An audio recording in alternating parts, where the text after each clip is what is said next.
وهو الذي أحياكم কখনো বিজ্ঞাপনে অভিনয় করেছেন, আবার কখনো ছবি তুলেছেন মেসির সাথে, কখনো বাবার সুইমিং পুলে গোসল করতে করতে ভিডিও বানাচ্ছেন। মন চাইলেই মোটর বাইকে করে ঘুরে বেড়াচ্ছেন পথে প্রান্তরে। না, কোনো সুপারস্টার কিংবা সোশ্যাল মিডিয়া ইনফ্লুয়েন্সারের কথা বলছি না, বলছিলাম পবিত্র কাবা শরীফের সাবেক ইমাম শাহেক আদেল আল কালবানির কথা, যাকে নিয়ে মুসলিম বিশ্বের তর্ক বিতর্কের কমতি নেই। কাবা শরীফের সাবেক এই ইমামের বিতর্কিত লাইফস্টাইল ও শরীয়ত বিরোধী সব ফতোয়াকে মুসলমানদের চোখের মনি হতে চক্ষুশূলে পরিণত করেছে। তবে কে এই শাহেক আদিল আল কালবানি? কিভাবে তিনি পবিত্র কাবার ইমামতি করার সুযোগ পেয়েছিলেন, আর কিভাবেই বা তিনি পথভ্রষ্ট হলেন, চলুন জেনে নেওয়া যাক। 1959 সালে এপ্রিলে সৌদি আরবের রাজধানী রিয়াদে জন্মগ্রহণ করেন আদিল আল কালবানি। মূলত সংযুক্ত আরব আমিরাতের রস আল কাইম হতে আগত এক দরিদ্র অভিবাসী দম্পতির সন্তান। তার পুরো নাম হলো শাহেক আদেল বিন সেলিম বিন সাইদ আল কালবানি আবু আবদুল্লাহ। আদিল আল কালবানির পিতা রিয়াদের একজন সরকারি কেরানি হিসেবে কাজ করতেন।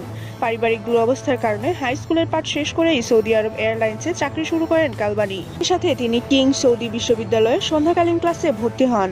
আদিল আল কালবানির পরবর্তী ইসলামিক পড়াশোনার প্রথম শুরু হয়েছিল শাহেক হাসান ইবনে গনিম আল গনিম। তার সহপাঠী ছিলেন শাহেক আহমদ মোস্তফা ও শাহেক আবদুল্লাহ ইবনে জিব্রিন। নিজের উস্তাদ ইবনে গনিম হতে সহি আল বুখারি, জামে আত তিরমিজি ও তাফসিরের উপর তালিম গ্রহণের পর সৌদিতে ইমাম হিসেবে দায়িত্ব পালনের জন্য সরকারি পরীক্ষায় উত্তীর্ণ হন আদিল আল কালবানি। ইমাম সাহেব রিয়াদ বিমানবন্দরের মসজিদে কিছুদিন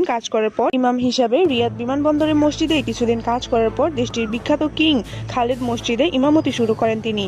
সেখানে তার হৃদয় জুড়ানো তেলাওয়াত অসংখ্য মুসলিমের মন জয় করে নেয়। সেই সাথে বহু দাওয়ার কার্যক্রমে তাকে অংশ নিতে দেখা যায়, যার ফলে গোটা সৌদি আরব জুড়ে শাহেক আদিল আল কালবানির নাম লোকমুখে ছড়িয়ে পড়ে।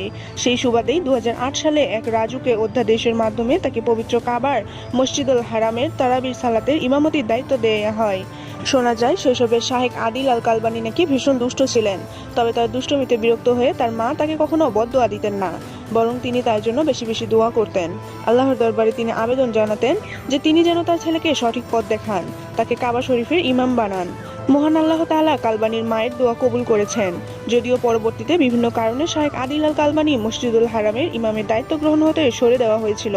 সেই সাথে বিতর্কিত বিভিন্ন মন্তব্যের কারণে ক্রমেই খ্যাতির চূড়া হতে ঘৃণার পাত্রে পরিণত হন তিনি।